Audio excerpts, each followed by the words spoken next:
석달을 맞았습니다. 세계 최대 그린 수소 생산국이 연간 30만 톤을 들고 한국에 직접 찾아왔습니다. 그런데 한국 대표단이 고개를 저었습니다. 필요 없다고 했습니다. 중국 대표단의 얼굴이 굳었습니다. 석 달 뒤 그 이유가 세상에 공개됐습니다. 한국은 수소를 살 필요가 없었습니다. 직접 만들 기술이 있었기 때문입니다. 그것도 중국이 절대 따라올 수 없는 방식으로. 그 충격적인 전말을 지금 공개합니다. 구독과 좋아요를 눌러주시면 한국의 위상이 널리 알려집니다. 한국 화이팅이라고 댓글을 남겨주세요. 고백하겠습니다. 저는 20년간 한국을 수소 전쟁의 패배자 명단에 올려놓고 있었습니다. 저는 마이클 포레스터입니다. 미국 에너지부 수소기술 개발 프로그램 수석연구원, 나이는 50세입니다. 스탠퍼드에서 화학공학 박사를 마치고 에너지부에 들어온 지 20년이 됐습니다. 수소 에너지 분야에서 미국 정부의 전략을 직접 설계해왔고 중국의 그린 수소 굴기를 가장 가까이서 지켜봤으며 유럽의 실패를 분석하고 일본의 한계를 보고서에 담았습니다. 동료들 사이에서 제 별명은 수소 지도였습니다. 어느 나라가 이 전쟁에서 이기고 질지를 가장 정확하게 그려낸다는 뜻이었습니다. 그리고 그 지도에서 한국은 항상 같은 자리였습니다. 기술은 있지만 자원이 없는 나라, 결국 누군가에게 의존할 수밖에 없는 나라. 수소 전쟁이 무엇인지 모르는 분들을 위해 잠깐 설명드리겠습니다. 탄소를 배출하지 않는 청정 에너지로 가는 길목에서 수소는 반드시 거쳐야 할 관문입니다. 석탄과 석유를 대체할 수 있고 저장할 수 있고 멀리 보낼 수 있습니다. 문제는 수소를 만드는데 막대한 에너지가 필요하다는 겁니다. 태양광, 풍력, 원자력 같은 에너지를 대량으로 가진 나라가 수소 시장을 지배하게 됩니다. 그 전쟁에서 중국은 이미 앞서 달리고 있었습니다. 압도적으로. 제가 그 실체를 처음 눈으로 확인한 건 2025년 봄이었습니다. 중국의 그린 수소 생산 능력이 연간 12만 톤을 돌파했다는 보고서가 올라왔습니다. 재생에너지 설비 규모, 제조업 기술력, 정부의 강력한 드라이브, 세 개가 하나로 묶인 3단 로켓이 점화된 겁니다. 저는 그 보고서에 밑줄을 그으며 생각했습니다. 게임이 끝나가고 있다. 한국은 자원도 없고 규모도 없다. 결국 중국에서 수소를 사는 나라가 될 것이다. 그 확신은 흔들리지 않았습니다. 그 확신이 산산조각 난 건 2026년 초 제네바에서 열린 국제 수소 에너지 포럼이었습니다. 저는 G7에 제출할 수소 패권 지형도 보고서를 작성하라는 미션을 받고 그 자리에 갔습니다. 42개국 대표단이 모인 자리였습니다. 중국 대표단이 앞줄을 가득 채우고 있었고 그 맞은편에 한국 대표단이 조용히 앉아 있었습니다. 저는 그 자리 배치를 보며 생각했습니다. 강자와 약자의 구도가 딱 그렇게 보였습니다. 그런데 사흘 뒤가 완전히 뒤집혔습니다. 제 20년짜리 지도가 틀렸다는 걸 그때 처음 알았습니다.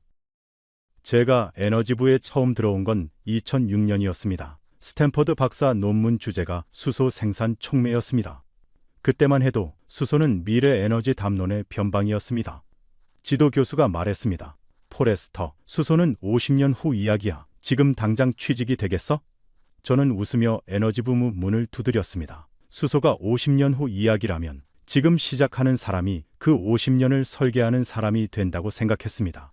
그 생각이 맞았습니다. 다만 50년이 아니라 20년 만에 전쟁이 시작됐습니다. 에너지부 초년에 저는 수소 경제 로드맵을 담당했습니다.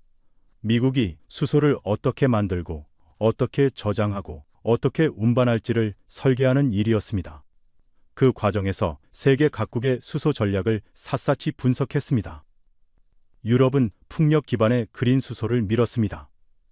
일본은 수소 사회 선언을 하며 가장 먼저 치고 나왔습니다. 그리고 중국은 조용했습니다. 너무 조용해서 오히려 불안했습니다.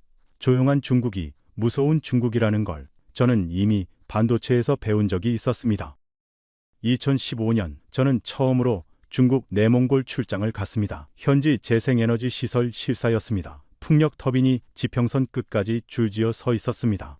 태양광 패널이 사막을 뒤덮고 있었습니다.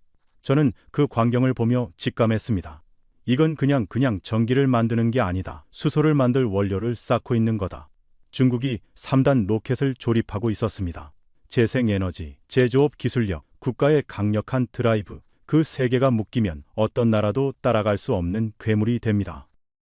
저는 그 3단 로켓이 언제 완성될지를 추적하는 일을 10년간 했습니다. 2018년 중국이 그린 암모니아 생산 설비 투자를 2배로 늘렸습니다. 2020년 수소 굴기를 국가 전략으로 공식 선언했습니다. 2022년 재생에너지 연간 설치 용량이 전 세계 나머지를 합친 것보다 많아졌습니다. 저는 그 숫자들을 보고서에 옮겨 적으면서 생각했습니다.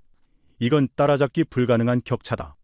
일본이 10년을 앞섰다가 중국에 따라잡혔고 유럽이 선도하다가 밀렸습니다. 한국은 시작점에서 이미 뒤처져 있었습니다. 그 확신을 바탕으로 저는 2017년 보고서를 썼습니다. 제목이 수소 기술 격차이었습니다. 결론은 명확했습니다.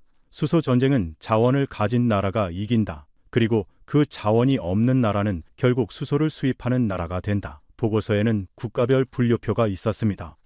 생산 강국, 기술 강국, 의존국. 한국은 기술 강국 칸에 있었습니다. 수전의 기술, 수소 연료인지 기술, 관련 특허 숫자는 나쁘지 않았습니다. 그런데 결론은 늘 같았습니다. 자원이 없다. 태양광을 깔 땅도 없고 풍력을 세울 바람도 부족하다. 결국 어딘가에서 수소를 사와야 한다. 한국을 처음 제대로 들여다본 건 2019년이었습니다. 서울 출장을 갔습니다. 산업통상자원부 담당자들을 만났습니다. 그들이 수소 경제 로드맵을 설명했습니다. 수소차 620만 대, 수소버스 4만 대, 수소 도시 구축, 야심찬 계획이었습니다. 저는 듣는 내내 한 가지만 생각했습니다. 그 수소를 어디서 가져올 겁니까? 태양광을 깔 땅이 충분합니까? 바람이 충분히 붑니까? 담다가 웃으며 대답했습니다. 해외에서 수입합니다. 호주에, 중동에서. 저는 고개를 끄덕였습니다. 예상대로였습니다. 2020년대 들어 제 예측은 정확하게 맞아가는 것처럼 보였습니다. 중국이 그린 수소 생산량을 빠르게 끌어올렸습니다. 그린 암모니아, 그린 메탄올로 확장했습니다. 그리고 한국과 일본을 향해 손을 내밀었습니다. 우리가 만든 수소를 사겠느냐고. 그게 합리적인 구조처럼 보였습니다. 한국은 수소를 쓸 제조업이 있고 중국은 수소를 만들 자원이 있습니다. 서로 필요한 게 달랐습니다. 저는 그 구조를 당연하다고 봤습니다. 그리고 당연함이 제 분석의 맹점이었습니다. 숫자는 거짓말을 하지 않는다고 저는 믿었습니다. 한국의 국토 면적은 남한 기준 10만 제곱킬로미터랍니다. 사막도 없고 스텝도 없습니다. 재생에너지를 대규모로 깔 공간이 절대적으로 부족합니다. 반면 중국의 내몽골 하나만 해도 118만 제곱킬로미터입니다. 한국의 12배입니다. 그 땅에 태양광과 풍력이 들어섭니다. 그 전기로 수소를 만듭니다. 규모의 경제가 작동하면 가격이 떨어집니다. 가격이 떨어지면 시장을 장악합니다. 이 공식은 반도체에서도 배터리에서도 태양광 패널에서도 이미 증명됐습니다. 수소도 다르지 않을 거라고 저는 확신했습니다. 신호는 있었습니다. 2024년 한국 정부가 핑크 수소 전략을 공식화했습니다. 원자력 발전소에서 나오는 전기와 열을 이용해 수소를 만들겠다는 계획이었습니다. 저는 그 보도를 보고 메모를 하나 달았습니다. 흥미로운 접근, 그러나 원전 용량 한계상 규모화의 제약. 그리고 다음 보고서로 넘어갔습니다. 그 메모가 얼마나 안일한 판단이었는지를 저는 제네바에서 깨달았습니다. 2026년 1월 에너지부 장관실에서 호출이 왔습니다. 다음 달 제네바에서 열리는 국제 수소 에너지 포럼에 참석해서 G7 수소 패권 지형도 보고서를 작성하라는 지시였습니다. 42개국 대표단이 모이는 자리였습니다. 저는 출장 준비를 하면서 보고서 결론을 이미 머릿속에 써놓고 있었습니다. 중국의 우위는 구조적이고 장기적이다. 한국을 포함한 자원 빈국들은 수소 공급망 재편 과정에서 수입 의존 구조로 편입될 가능성이 높다. 20년간 다듬어온 문장이었습니다. 그리고 그 문장이 제네바에서 처음으로 흔들렸습니다. 2026년 2월 3일 제네바 국제회의센터였습니다. 레만 호수에서 불어오는 차가운 바람이 유리창을 두드리고 있었습니다.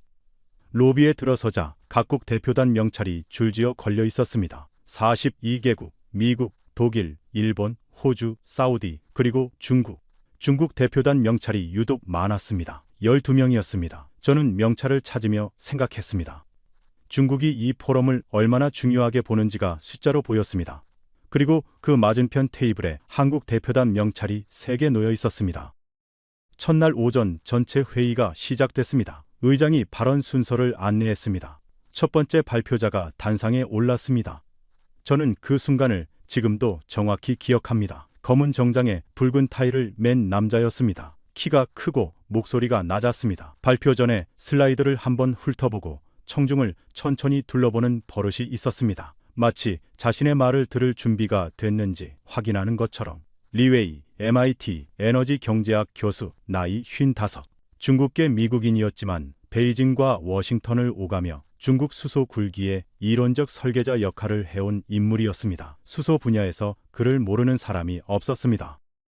수소 전쟁은 이미 끝났습니다. 리웨이가 첫 문장을 던졌습니다. 회의실이 조용해졌습니다. 그가 슬라이드를 넘겼습니다. 중국 그린 수소 생산량 추이 그래프였습니다. 2020년 3만 톤, 2022년 7만 톤, 2025년 12만 톤, 우상향 직선이었습니다. 승자는 중국입니다. 그가 말했습니다. 데이터가 그렇게 말합니다. 그리고 슬라이드를 탁 넘겼습니다.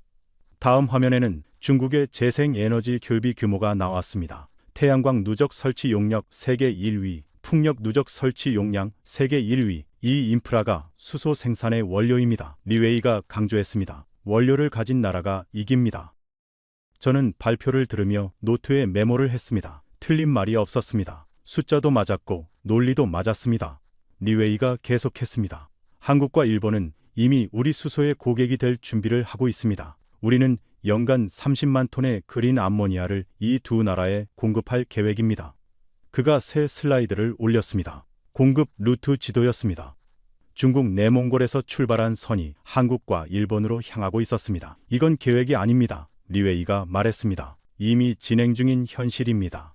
회의실 여기저기서 고개를 끄덕이는 사람들이 보였습니다. 리웨이의 발표가 끝나고 질의응답이 시작됐습니다. 독일 대표가 손을 들었습니다. 중국의 그린 수소 생산 단가가 현재 킬로그램당 얼마입니까? 리웨이가 슬라이드를 넘겼습니다. 2025년 기준 킬로그램당 3.2달러입니다. 2030년엔 2달러 아래로 내려올 전망입니다.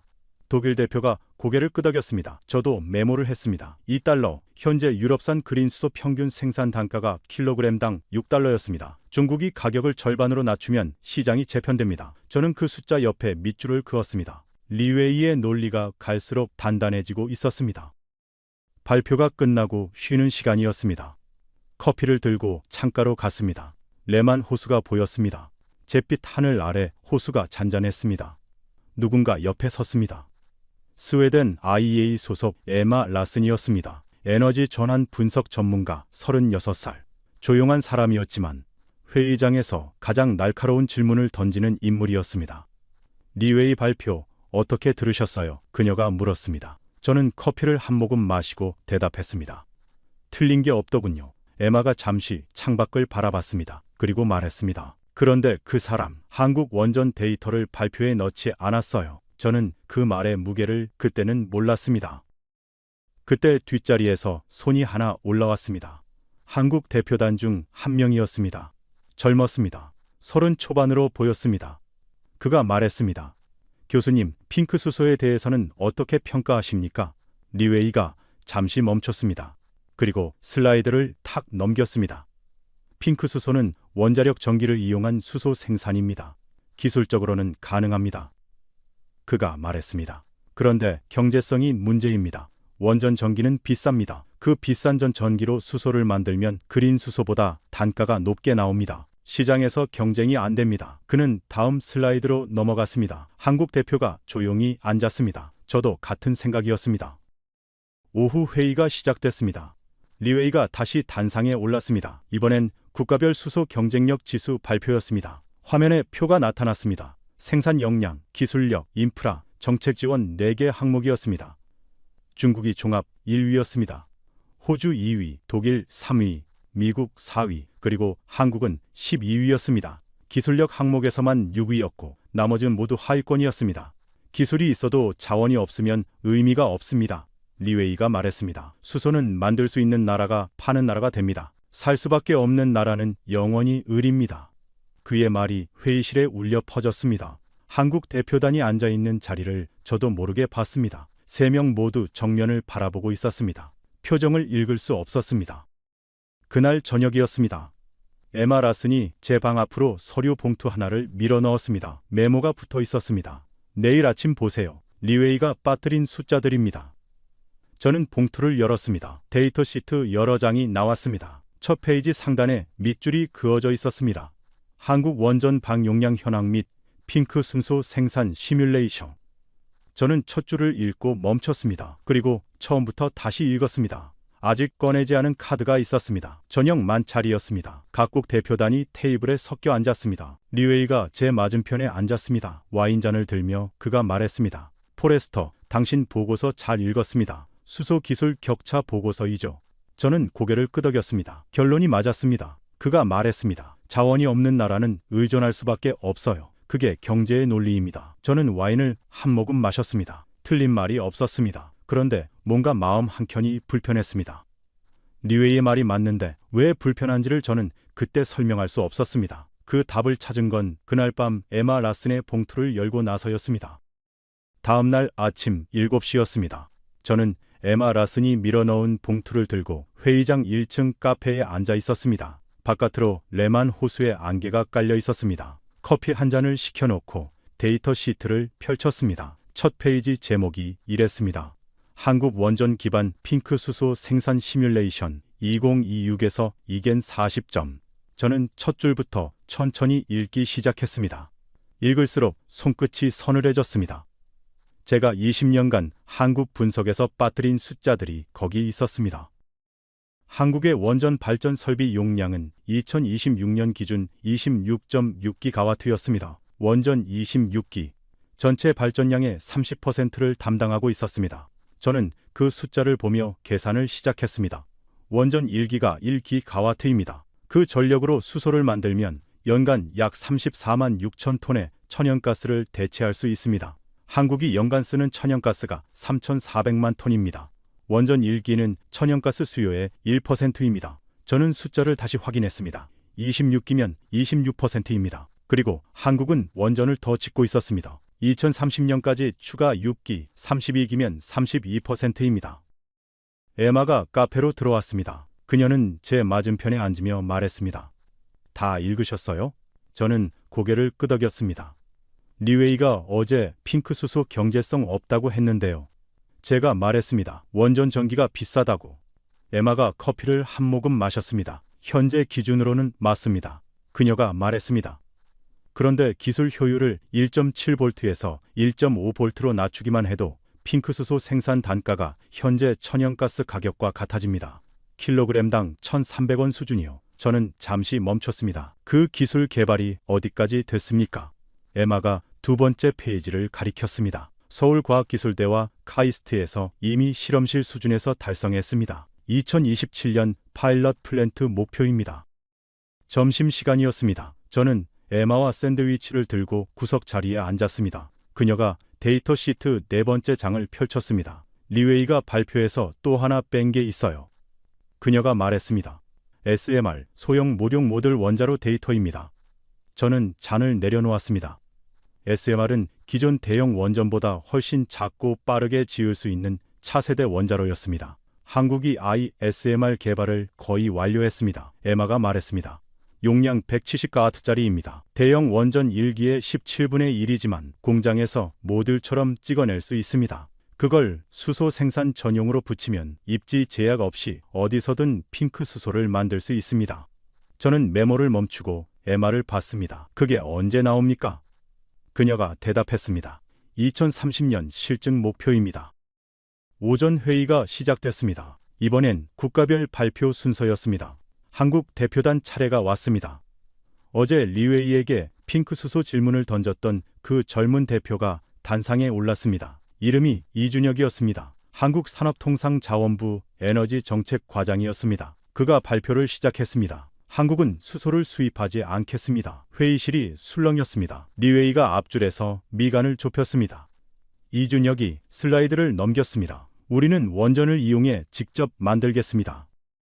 리웨이가 질의응답 시간에 손을 들었습니다. 그는 자리에서 일어났습니다. 이 과장님, 그가 말했습니다.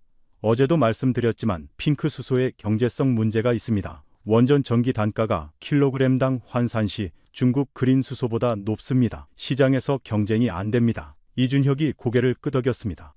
맞습니다. 현재 단가는 불리합니다. 그가 말했습니다. 그런데 교수님, 한국이 수소를 중국에서 수입하면 무슨 일이 생깁니까? 리웨이가 대답했습니다. 경제적으로 효율적인 선택이죠. 이준혁이 말을 받았습니다. 호르무즈 해협이 막혔을 때 석유가 배럴당 270달러가 됐습니다. 그때도 효율적입니까? 회의실이 조용해졌습니다. 오후 회의가 재개됐습니다. 리웨이가 또 손을 들었습니다. 이번엔 이준혁이 아니라 저를 향했습니다. 포레스터 연구원. 그가 말했습니다. 미국 에너지부 입장에서 핑크 수소를 어떻게 봅니까? 저는 잠시 멈췄습니다. 솔직히 말할 차례였습니다. 핑크 수소의 규모와 가능성에 대해 저도 회의적이었습니다. 제가 말했습니다. 원전 전기 단가, 수전의 효율 한계, 이 두 가지가 걸렸습니다. 리웨이가 고개를 끄덕였습니다. 맞습니다. 그게 현실입니다. 저는 잠시 에마의 데이터시트를 봤습니다. 그런데 한 가지 물어봐도 되겠습니까? 리웨이가 손짓으로 대답을 허락했습니다. 중국 그린 수소 생산 단가가 2달러로 내려오려면 재생에너지 전기 가격이 킬로와트 시당 얼마가 돼야 합니까? 회의실이 조용해졌습니다. 리웨이가 반격했습니다. 에너지 안보는 중요합니다. 하지만 그건 공급선 다변화로 해결하는 겁니다. 호주에서도 사고, 칠레에서도 사고, 중동에서도 사면 됩니다. 이준혁이 고개를 끄덕였습니다. 맞습니다. 다변화가 해버립니다. 그런데 그린 수소 생산국이 어디입니까? 그가 지도를 올렸습니다. 호주, 칠레, 중동, 그리고 중국.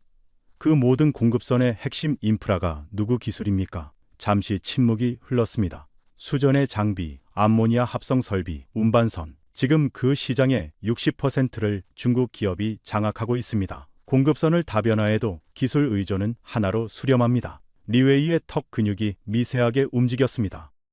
리웨이가 계산기를 꺼냈습니다. 그러더니 말했습니다. 킬로와트 시당 2센트 이하여야 합니다. 저는 고개를 끄덕였습니다. 맞습니다. 그런데 현재 중국 내몽골 풍력 전기 평균 단가가 킬로와트 시당 3.5센트입니다. 저는 화이트보드에 숫자를 썼습니다. 아직 1.5센트 차이가 납니다. 그 차이를 좁히는데 얼마나 걸리겠습니까? 리웨이가 대답했습니다. 5년에서 7년입니다. 저는 고개를 끄덕였습니다. 맞습니다. 그리고 한국의 수전의 효율 개선 목표 달성도 비슷한 시간표입니다. 2030년이면 두 기술이 비슷한 가격대에서 만납니다. 그때 한국이 원전이라는 카드를 가지고 있고 중국이 없다면 경쟁 구도가 달라집니다. 리웨이가 대답하지 않았습니다. 처음이었습니다. 저는 자리에서 노트에 메모를 적었습니다. 이준혁의 말이 맞았습니다. 제가 그동안 보지 못했던 각도였습니다. 단가만 봤습니다. 공급선 다변화라는 해법도 알고 있었습니다. 그런데 그 다변화된 공급선 전체를 관통하는 기술 패권이 어디에 있는지는 보지 않았습니다. 저는 페이지를 넘겼습니다. 에마의 데이터 시트 세 번째 장이었습니다. 한국 수전의 기술 특허 현황 세계 3위였습니다. 중국 1위, 미국 2위, 한국 3위. 저는 그 숫자 옆에 동그라미를 쳤습니다. 아직 꺼내지 않은 숫자가 더 있었습니다. 이준혁이 다시 발언했습니다. 한 가지 더 말씀드리겠습니다. 그가 슬라이드를 올렸습니다. 포스코 제철소 연간 CO2 배출량은 8,000톤입니다. 현재 전량 대기 중에 버려집니다. 이걸 포집해서 수소와 결합하면 합성 연료가 됩니다. 동시에 탄소 배출권을 받습니다. 원료비가 사실상 0에 수렴합니다. 회의실에서 독일 대표가 자료를 집었습니다. 이준혁이 계속했습니다. 한국의 전략은 그린 수소와 경쟁하는 게 아닙니다. 원전, CCU, 핑크 수소 3개를 묶어서 중국이 갖지 못한 에너지 기술 패키지를 만드는 겁니다. 리웨이가 슬라이드를 탁 넘겼습니다. 하지만 이번엔 다음 자료가 없었습니다. 그가 그냥 슬라이드를 덮었습니다. 회의가 잠시 쉬는 시간이었습니다. 저는 복도로 나와 에마 옆에 섰습니다. 리웨이가 처음으로 말을 잃었습니다. 그녀가 조용히 말했습니다. 저는 창밖을 봤습니다. 레만 호수 위에 안개가 걷히고 있었습니다. 저도 그 부분을 놓치고 있었습니다. 제가 말했습니다. 원전이라는 카드를. 에마가 고개를 끄덕였습니다. 중국은 원전이 없는 게 아닙니다. 많습니다. 그런데 쓸 수가 없어요. 국민 여론과 국제 규범이 허락하지 않습니다. 한국은 원전을 가장 오래, 가장 안전하게 운영해온 나라 중 하나입니다. 그게 지금 이 전쟁에서 가장 비대칭적인 무기입니다. 저는 그 말을 듣고 잠시 멈췄습니다. 아직 꺼내지 않은 숫자가 더 있었습니다. 그리고 그게 진짜 무서운 것이었습니다. 이튿날 아침이었습니다. 저는 에마의 데이터 시트 마지막 장을 밤새 들여다봤습니다. 잠을 거의 못 잤습니다. 숫자들이 계속 머릿속을 맴돌았습니다. 오전 7시 회의장 카페에서 이준혁을 처음으로 마주쳤습니다. 그가 먼저 말을 걸어왔습니다. 어젯밤에 자료 보셨습니까? 저는 고개를 끄덕였습니다. 에마 씨한테 들었습니다. 봉투를 건넸다고요. 그가 말했습니다. 오늘 오전 제가 발표 하나 더 준비했습니다. 함께 보시겠습니까? 저는 커피를 내려놓고 자리에 앉았습니다. 이준혁이 노트북을 열었습니다. 화면에 그래프가 나타났습니다. 한국 원전 운영 실적입니다. 그가 말했습니다. 이용률 세계 1위, 지난 10년 평균 이용률 85.4%입니다. 저는 숫자를 받아 적었습니다. 85.4%, 미국 원전 평균 이용률이 92%이고 프랑스가 70%였습니다. 그런데 이용률만이 아니었습니다. 안전 운영 지표를 보시면 이준혁이 페이지를 넘겼습니다. 한국은 국제원자력기구 IAEA 기준 비계획 정지 건수 세계 최저 순입니다. 기술력이 숫자로 증명됩니다. 저는 멈췄습니다. 제가 한국을 분석할 때 원전 운영 실적은 수소 변수에 넣지 않았습니다. 그게 맹점이었습니다. 오전 전체 회의가 시작됐습니다. 이준혁이 단상에 올랐습니다. 그가 첫 슬라이드를 올렸습니다. 제목이 단순했습니다. 한국이 중국에 팔 수 있는 것. 리웨이의 눈썹이 올라갔습니다. 이준혁이 설명했습니다. 중국은 현재 그린수소 시장에서 앞서 있습니다. 우리도 압니다. 그가 말했습니다. 그런데 중국이 가지지 못한 게 하나 있습니다. 원전 기반의 수소 생산 기술입니다. 그가 슬라이드를 넘겼습니다. 중국은 원전이 많습니다. 50기 이상입니다. 그런데 그 원전을 수소 생산에 연계하는 기술과 인허가 체계가 없습니다. 한국이 그걸 가지고 있습니다. 우리가 중국에 팔 수 있는 겁니다. 회의실이 웅성거렸습니다. 리웨이가 손을 들었습니다. 이 과장님, 그가 말했습니다. 중국이 한국에서 기술을 살 이유가 없습니다. 우리는 자체 개발 능력이 있습니다. 이준혁이 고개를 끄덕였습니다. 맞습니다. 중국은 무엇이든 자체 개발합니다. 그런데 시간이 얼마나 걸립니까? 그가 자료를 올렸습니다. 중국이 수전의 기술에서 한국을 따라잡는 데 걸린 시간이 8년이었습니다. 핑크수소 연계 기술은 더 복잡합니다. 운영 노하우가 있어야 합니다. 한국은 그 노하우를 40년간 쌓았습니다. 중국이 독자 개발하면 최소 10년입니다. 그 10년 동안 시장이 기다려줍니까? 리웨이가 입을 닫았습니다. 리웨이가 숨을 고르더니 다시 공세를 펼쳤습니다. 포레스터 연구원 AI 데이터 센터 전력 얘기를 하셨는데 그가 말했습니다. 그 수요는 재생에너지로도 충분히 커버됩니다. 구글, 마이크로소프트, 아마존이 태양광 PPA 계약을 대규모로 체결하고 있습니다. 저는 고개를 끄덕였습니다. 맞습니다. 재생에너지 계약을 늘리고 있습니다. 그런데 24시간 365일 멈추지 않는 데이터 센터에 태양광이 밤에 전기를 줄 수 있습니까? 풍력이 바람 없는 날 돌아갑니까? 리웨이가 대답했습니다. 배터리 저장 기술이 있습니다. 저는 말을 받았습니다. 2030년 기준 데이터 센터 1기가와트 설비에 필요한 배터리 저장 용량 비용이 얼마인지 아십니까? 35달러입니다. 원전 1기 건설 비용보다 비쌉니다. 회의실에서 미국 대표가 자료를 집어들었습니다. 독일 대표 클라우스 밀러가 손을 들었습니다. 내내 조용하던 사람이었습니다. 이 과장님, 독일 입장에서 한 가지 여쭤보겠습니다. 독일도 탈원전 이후 에너지 안보 문제가 심각합니다. 한국의 원전 기술을 유럽에 수출할 가능성은 있습니까? 이준혁이 잠시 생각하더니 말했습니다. 이미 논의 중입니다. 한국 수력 원자력이 체코 원전 수주에 최종 협상 중입니다. 원전 수출이 현실이 되면 그 원전에서 핑크수소를 만드는 기술 패키지도 함께 갑니다. 클라우스가 고개를 끄덕이며 자리에 앉았습니다. 저는 그 교환을 보며 메모를 했습니다. 리웨이 진영에서 처음으로 균열이 생겼습니다. 점심 후 회의가 재개됐습니다. 이준혁이 다시 단상에 올랐습니다. 오전에 규모 문제를 말씀하셨습니다. 그가 리웨이를 보며 말했습니다. 그래서 도미노 시나리오를 가져왔습니다. 화면에 지도가 나타났습니다. 한국을 중심으로 선이 뻗어나갔습니다. 한국이 체코 원전 수주에 성공하면 체코 원전에 핑크수소 생산 시스템을 붙입니다. 체코가 성공하면 폴란드, 슬로바키아, 루마니아가 줄을 섭니다. 그가 선을 짚었습니다. 동유럽 6개국이 한국형 원전, 핑크수소 패키지를 도입하면 연간 생산 규모가 어떻게 됩니까? 잠시 침묵이 흘렀습니다. 그린수소, 중국 현재 생산량 10만 톤을 넘어섭니다. 리웨이가 처음으로 고개를 들지 않았습니다. 리웨이가 각도를 바꿨습니다. 이 과장님, 규모의 문제를 짚겠습니다. 그가 말했습니다. 한국 원전 26기 전부를 수소 생산에 돌린다고 가정해도 연간 생산량이 한국 천연가스 수요의 26%입니다. 나머지 74%는 여전히 외부에서 들여와야 합니다. 에너지 독립이 아닙니다. 이준혁이 고개를 끄덕였습니다. 맞습니다. 26%입니다. 그런데 교수님, 26%가 어떤 의미인지 아십니까? 그가 숫자를 올렸습니다. 한국이 중동에서 수입하는 원유의 26%를 자체 생산으로 대체하면 연간 에너지 수입액이 얼마나 줄어드는지 아십니까? 120억 달러입니다. 그 돈이 국내에 남습니다. 그리고 추가 원전이 완공될 때마다 그 숫자가 올라갑니다. 회의실이 다시 조용해졌습니다.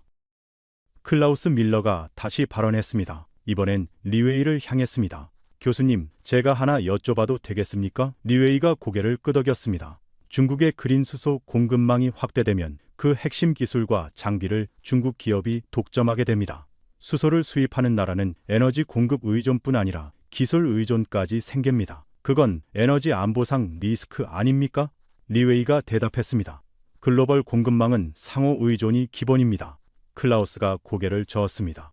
러시아 가스 의존도가 그 논리로 정당화됐습니다. 2022년에 어떻게 됐는지 아실 겁니다.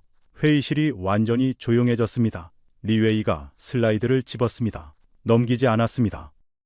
저는 손을 들었습니다. 처음으로 직접 발언했습니다. 리웨이 교수님, 제가 말했습니다. 미국 에너지부 입장을 하나 말씀드리겠습니다. 우리가 핑크 수소에 주목하는 이유가 있습니다. AI 데이터 센터 전력 수요가 폭발하고 있습니다. 2030년까지 미국의 데이터 센터 전력 수요는 현재의 3배가 됩니다. 그 전력을 재생에너지만으로는 감당이 안 됩니다. 원전이 들어가야 합니다. 그리고 그 원전에서 남는 전력으로 수소를 만드는 기술, 그게 핑크 수소입니다. 한국이 그 기술을 가장 앞서 있습니다. 리웨이가 슬라이드를 집었다가 내려놓았습니다. 계산기를 꺼냈다가 다시 주머니에 넣었습니다. 저는 자리에서 에마에게 쪽지를 건넸습니다. 클라우스가 넘어왔습니다. 에마가 쪽지를 읽고 고개를 끄덕였습니다.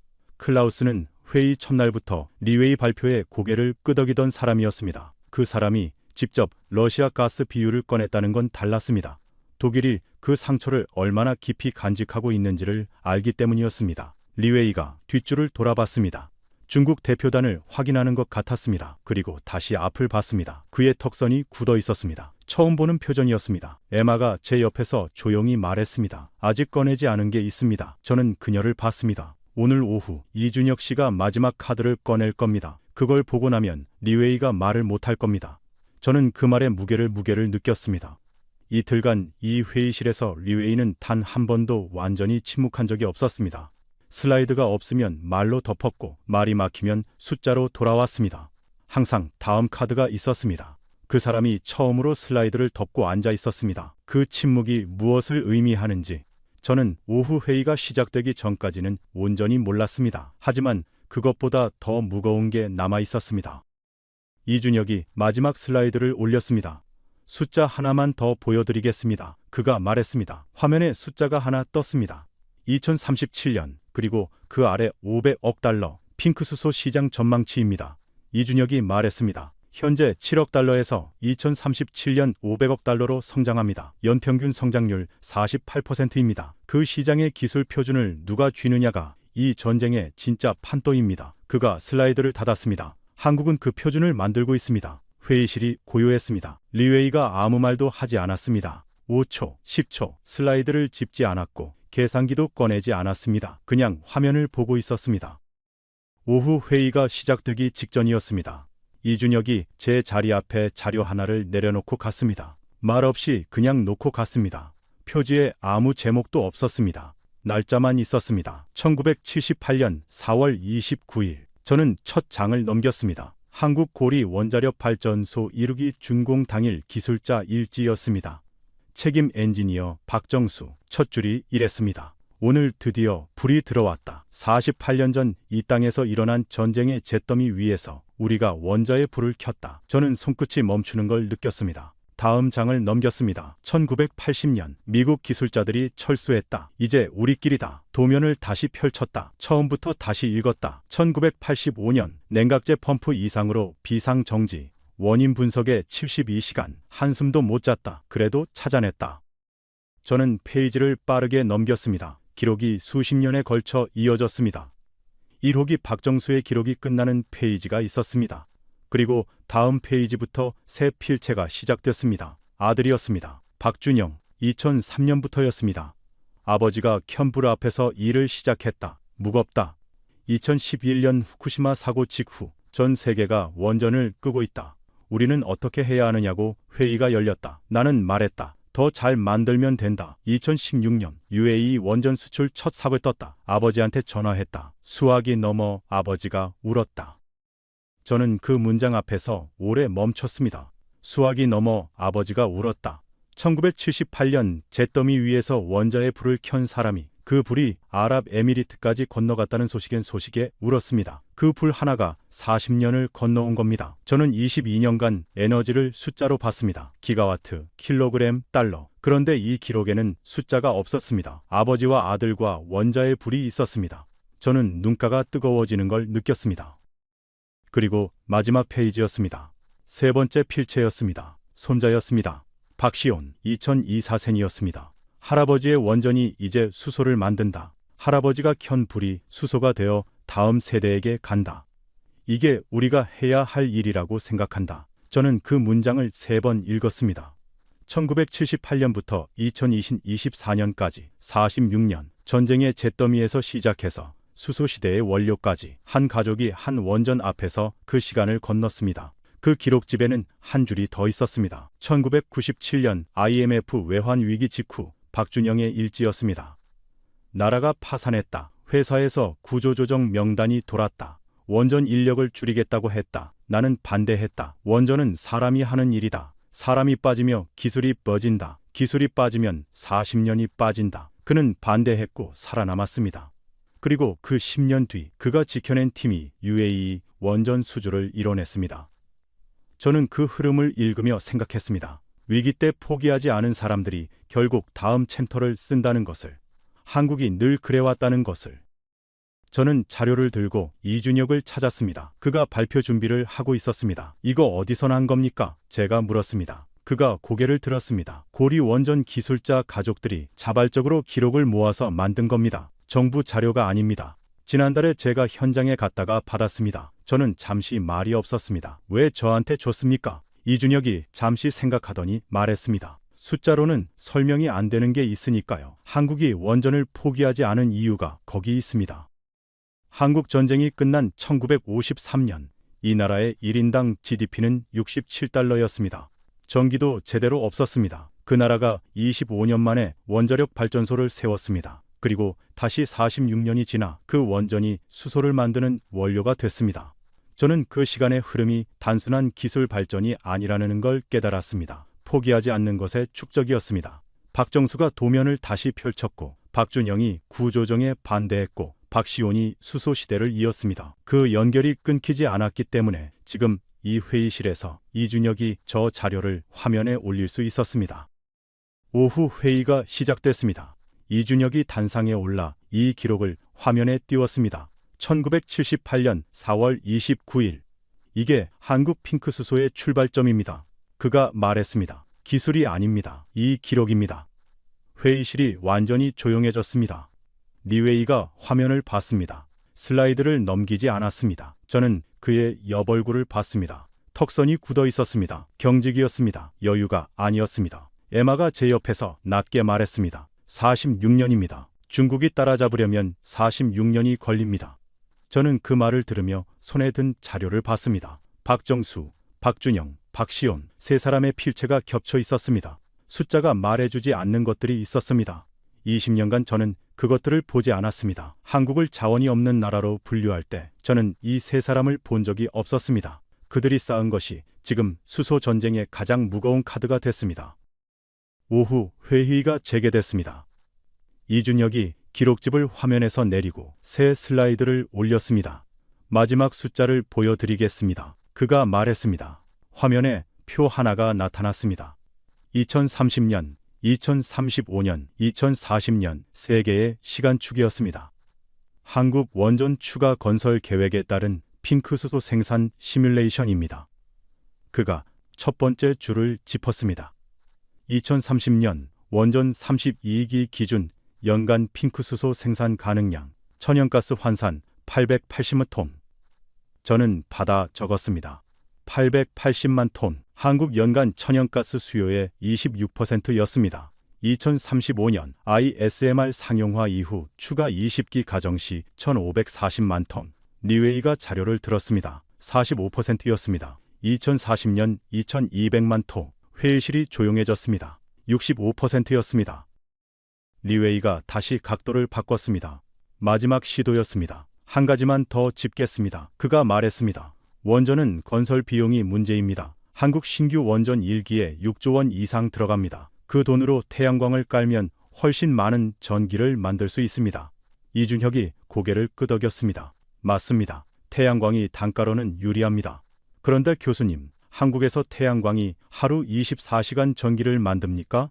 리웨이가 대답하지 않았습니다. 한국 태양광 이용률은 연평균 15%입니다. 원전은 85%입니다. 같은 설비 용량이라도 원전이 5배 넘게 씁니다. 그리고 그 전기가 밤새 수소를 만듭니다. 멈추지 않고. 리웨이가 펜을 내려놓았습니다. 더 이상 메모를 하지 않았습니다. 잠깐요. 리웨이가 손을 들었습니다. 목소리에 처음으로 긴장감이 실려 있었습니다. ISMR 상용화를 가정한 수치입니다. 아직 실증도 안 된 기술입니다. 이준혁이 고개를 끄덕였습니다. 맞습니다. 현재 실증 전입니다. 그런데 교수님, 중국의 $2 그린 수소도 아직 달성 전입니다. 2030년 전망치입니다. 우리가 같은 조건으로 비교하고 있습니다. 리웨이가 입을 닫았습니다. 이준혁이 계속했습니다. 그리고 한 가지 더. ISMR의 첫 번째 수출 협의가 현재 어디서 진행 중인지 아십니까? 아무도 대답하지 않았습니다. 체코와 폴란드입니다. 두 나라 모두 올해 안에 계약 여부를 결정합니다. 클라우스 밀러가 손을 들었습니다. 독일도 관심이 있습니다. 그가 말했습니다. 짧은 문장이었지만 회의실에서 그 무게가 달랐습니다. 이틀간 중립을 지키던 독일 대표가 공개적으로 관심을 표명한 것이었습니다. 리웨이가 클라우스를 봤습니다. 그리고 이준혁을 봤습니다. 그리고 저를 봤습니다. 그의 눈빛에서 처음으로 단정이 사라졌습니다. 계산을 하고 있었습니다. 그런데 답이 나오지 않는 것 같았습니다. 그때 미국 대표단 쪽에서 손이 올라왔습니다. 에너지부 국제협력 담당관 레이첸 오브라이언이었습니다. 드레이크와 같은 진영에서 온 사람이었습니다. 그녀가 말했습니다. 저도 한 말씀 드리겠습니다. 미국 에너지부도 핑크 수소에 관심을 갖고 있습니다. 특히 AI 인프라 전력 수요와 연계한 원전 활용 측면에서요. 한국과 기술 협력 논의를 시작할 의향이 있습니다. 리웨이가 그녀를 봤습니다. 미국 대표가 한국 편을 들었습니다. 그의 어깨가 미세하게 내려갔습니다. 회의 휴식 시간이었습니다.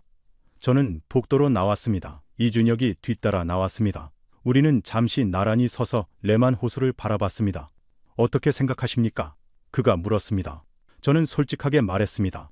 20년간 제가 한국을 틀리게 봤습니다. 이준혁이 고개를 저었습니다. 틀린 게 아닙니다. 자원이 없다는 건 사실이었습니다. 다만 자원 말고 다른 걸 세는 방법이 있다는 걸 저희도 늦게 깨달았습니다. 저는 그 말을 들으며 생각했습니다. 20년 내내 저는 무엇을 셌는가? 기가와트, 킬로그램, 달러. 그런데 세지 않은 것들이 있었습니다. 박정수가 도면을 다시 펼친 날, 박준영이 구조조정에 반대한 날, 박시온이 수소라는 단어를 일지에 처음 쓴 날, 그것들은 어떤 단위로 셉니까? 저는 발언했습니다. 리웨이 교수님, 그가 저를 봤습니다. 처음에 말씀하셨습니다. 수소 전쟁은 끝났다고. 승자는 중국이라고. 리웨이가 고개를 끄덕였습니다. 그렇게 말했습니다. 저는 화면에 시뮬레이션 표를 가리켰습니다. 지금 이 표를 보고 계십니다. 2040년 한국 핑크수소 생산량 2200만 톤. 그리고 그 기술이 체코, 폴란드, 독일, 미국으로 퍼집니다. 그때도 전쟁이 끝났습니까? 회의실이 완전히 고요해졌습니다. 5초가 지났습니다. 10초가 지났습니다. 15초가 지났습니다. 리웨이가 슬라이드를 짚지 않았습니다. 계산기도 꺼내지 않았습니다. 그는 천천히 물 한 모금을 마셨습니다. 그리고 오래 창밖을 봤습니다. 제네바의 하늘이 창에 걸려 있었습니다. 이틀 동안 단 한 번도 침묵한 적 없던 사람이었습니다. 발표와 반박과 숫자로 회의실을 지배하던 사람이었습니다. 그 사람이 처음으로 아무 말도 하지 않은 채 창밖을 보고 있었습니다. 회의가 끝날 무렵 의장이 각국 대표에게 최종 의견을 물었습니다. 클라우스가 먼저 말했습니다. 독일은 한국의 핑크수소 기술 협력 제안에 공식적으로 관심을 표명합니다. 레이첼 오브라이언이 이어받았습니다. 미국 에너지부도 마찬가지입니다. 양자 협의를 제안합니다. 일본 대표가 손을 들었습니다. 일본도 참여하겠습니다. 체코 대표가 말했습니다. 원전 수주 협상과 함께 핑크수소 패키지를 논의하고 싶습니다. 한 명씩 회의실의 무게중심이 이동하고 있었습니다. 리웨이는 그 과정을 지켜봤습니다. 발언하지 않았습니다. 리웨이가 입을 열었습니다. 오랜 침묵 끝이었습니다. 목소리가 달라져 있었습니다. 처음에 단정이 빠져 있었습니다. 이 과장님, 그가 말했습니다. 한국이 ISMR 상용화에 성공하면 중국과 기술 협력 의향이 있습니까? 회의실이 다시 술렁였습니다. 이준혁이 잠시 생각했습니다. 그리고 말했습니다. 중국에는 원전이 있습니다. 우리에게는 기술이 있습니다. 함께하면 더 빠릅니다. 리웨이가 고개를 끄덕였습니다. 아주 천천히. 그것으로 충분했습니다. 그게 전부였지만 그게 전부였습니다. 클라우스가 노트에 무언가를 적었습니다. 레이첼 오브라이언이 노트북을 열었습니다. 에마 라슨이 제 옆에서 작게 숨을 내쉬었습니다. 저는 그 순간을 가만히 지켜봤습니다. 이틀간 수소 전쟁은 끝났다고 선언하던 사람이 처음으로 한국에게 협력을 물어봤습니다. 리웨이의 보고서 제목이 떠올랐습니다. 수소 전쟁의 승자는 중국이다. 그 제목이 지금 이 회의실에서 조용히 지워지고 있었습니다. 전쟁이 끝난 게 아니었습니다. 이제 막 판이 다시 짜리고 있었습니다. 그리고 그 판의 중심에 한국이 있었습니다. 포럼이 끝났습니다. 회의장 문이 열리고 사람들이 쏟아져 나왔습니다. 저는 마지막으로 자리를 떴습니다. 리웨이가 먼저 나가면서 저와 눈이 마주쳤습니다. 그가 잠깐 멈췄습니다. 그리고 말했습니다. 포레스터, 좋은 회의였습니다. 그것뿐이었습니다. 악수를 하고 돌아섰습니다. 저는 그 뒷모습을 잠깐 봤습니다. 이틀 전 검은 정장에 붉은 타이를 메고 수소 전쟁은 끝났다고 선언하던 사람이었습니다. 지금은 그냥 사람이었습니다. 에마와 저는 회의장 밖으로 나왔습니다. 제네바의 저녁이었습니다. 레만 호수 쪽에서 차가운 바람이 불어왔습니다. 호수 위로 노을이 번지고 있었습니다. 붉고 깊은 색이었습니다. 우리는 말없이 잠시 걸었습니다. 에마가 먼저 말했습니다. 보고서 제목 바꿔야겠네요. 저는 웃었습니다. 수소 기술 격차 보고서 더 이상 맞지 않습니다. 그녀가 말했습니다. 뭐로 바꾸시겠어요? 저는 잠시 생각했습니다. 그리고 대답했습니다. 수소가 판을 바꾼 전환점. 그 비행기 안에서 저는 한 가지를 더 깨달았습니다. 제가 리웨이를 틀렸다고 말하는 게 아닙니다. 그의 숫자는 여전히 맞습니다. 중국은 강합니다. 그린 수소 시장에서 중국의 우위는 실제합니다. 그런데 전쟁이 하나의 방향으로만 흐르지 않는다는 걸 저도 리웨이도 제대로 보지 못했습니다. 한국이 중국과 다른 방향에서 걸어오고 있었습니다. 원전이라는 길이었습니다. 그 길이 2030년대에 두 방향이 만나는 지점에서 어떤 지형을 만들지 지금은 아무도 모릅니다. 다만 그 지형을 만드는데 한국이 없어서는 안 된다는 것, 그것만은 이제 확실합니다.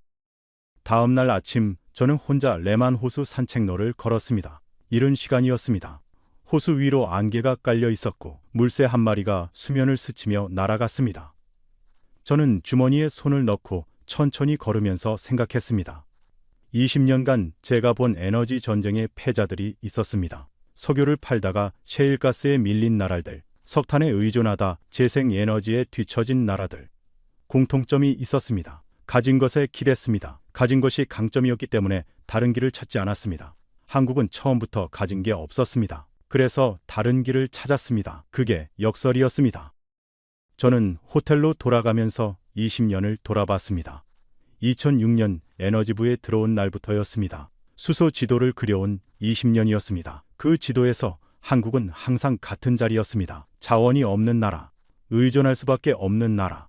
저는 그 분류를 의심한 적이 없었습니다. 숫자가 맞았고 논리가 맞았으니까요. 그런데 한 가족의 일지 한 권이 그 20년을 흔들었습니다. 숫자로는 잡히지 않는 것들이 있었습니다. 포기하지 않는 것, 위기에서 더 깊이 파고드는 것, 없는 것을 만들어내는 것, 그게 한국이라는 나라의 진짜 자원이었습니다. 이준혁에게 문자 하나를 보냈습니다. 기록집 한 부 더 받을 수 있겠습니까? 에너지부에 보관하고 싶습니다. 그가 금방 답장을 보냈습니다. 박시온 씨한테 직접 연락해드리겠습니다. 현재 한국수력원자력에서 ISMR 수소 연계 연구를 하고 있습니다. 저는 그 메시지를 읽고 잠시 멈췄습니다. 박정수가 켠 불 앞에서 손자가 일을 하고 있었습니다. 산대가 같은 자리에 있었습니다. 그 연속이 끊기지 않은 나라였습니다. 저는 그날 밤 호텔 방에서 보고서를 고쳐 쓰기 시작했습니다. 첫 문장부터 바꿨습니다. 수소 전쟁의 승자는 자원을 가진 나라가 아니다. 기술의 방향을 먼저 잡는 나라다. 그리고 한국을 다시 분류했습니다. 의존국이 아니었습니다. 기술 표준 선도국이었습니다.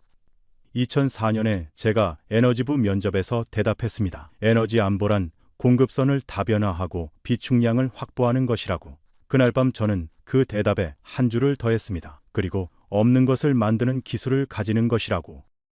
한국 전쟁이 끝난 1953년 이 나라의 1인당 GDP는 67달러였습니다. 전기도 제대로 없었습니다. 그 나라가 25년 만에 원자력 발전소를 세웠고 40년 만에 그 기술을 수출했고 70년 만에 그 원전으로 수소를 만들기 시작했습니다. 그 시간을 이어온 게 뭡니까? 자원이 아니었습니다. 정책도 아니었습니다. 도면을 다시 펼치는 사람들이었습니다. 위기가 와도 자리를 지키는 사람들이었습니다. 아무도 알아주지 않아도 일지를 쓰는 사람들이었습니다. 그 나라는 그런 나라였습니다. 보고서를 G7에 제출한 건 사흘 뒤였습니다. 결론은 하나였습니다. 핑크수소 기술 표준화 논의에 한국을 중심 파트너로 포함시켜야 한다. 미국은 한국과 양자 협력 협정을 제안했습니다. 독일은 기술 실증 공동 프로그램을 시작했습니다. 체코는 원전 수주 계약과 핑크수소 패키지를 묶어서 협상을 재개했습니다. 리웨이는 포럼 이후 논문을 한 편 썼습니다. 제목이 바뀌어 있었습니다. 수소 기술 패권의 다극화 가능성.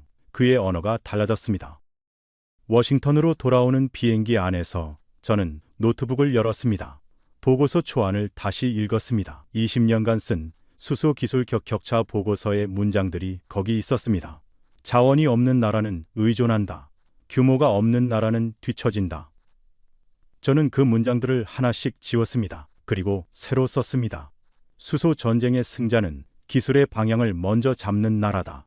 그리고 한국은 그 방향을 46년 전부터 준비해왔다. 창밖으로 알프스 산맥이 보였습니다. 하얀 봉우리들이 구름 위로 솟아 있었습니다. 저는 그 장면을 오래 바라봤습니다. 저는 지금도 가끔 그 기록집을 꺼내봅니다. 박정수, 박준영, 박시온, 세 사람의 필체가 겹쳐있는 페이지. 1978년 원자에 불을 켰다는 문장과 2024년 할아버지의 원전이 수소를 만든다는 문장. 46년이 그 사이에 있습니다. 저는 그 사이를 잇는 것이 무엇인지를 생각합니다. 자원이 아니었습니다. 기술 이전도 아니었습니다. 포기하지 않은 사람들이었습니다. 위기가 와도 도면을 다시 펼쳤고 예산이 끊겨도 자리를 지켰고 아무도 보지 않을 때 일지를 썼습니다. 그 축적이 4~6년 뒤에 수소 전쟁의 카드가 됐습니다. 에마 라슨이 제네바에서 보낸 메일이 도착해 있었습니다. 제목은 짧았습니다. 다음 포럼은 서울에서. 저는 그 제목을 읽고 웃었습니다. 2년 전이었다면 서울 포럼은 상상하기 어려웠습니다. 수소 전쟁의 변방이었으니까요. 이제는 달랐습니다. 에너지 전환의 새로운 축이 한국을 중심으로 형성되고 있었습니다. 그리고 그 중심에는 1978년 원자에 불을 켠 사람들과 그 불을 꺼뜨리지 않은 사람들과 그 불로 수소를 만들려는 사람들이 있었습니다. 세대를 건너온 하나의 연결이었습니다. 에너지 패권은 땅속에서 나오지 않습니다. 사람 머릿속에서 나옵니다. 한국이 그걸 증명했습니다. 석유가 없어도 됩니다. 사막이 없어도 됩니다. 포기하지 않으면 없는 것을 만들 수 있습니다. 수소 전쟁은 끝나지 않았습니다. 그리고 그 전쟁에서 한국은 이제 막 가장 강력한 카드를 꺼내 들었습니다. 대한민국의 이야기가 자랑스러우셨다면 구독과 좋아요를 눌러주세요. 이 이야기를 더 많은 분과 나눠주시면 감사하겠습니다. 댓글에 대한민국 파이팅을 남겨주세요. 지금까지 감동 라이프였습니다. 감사합니다.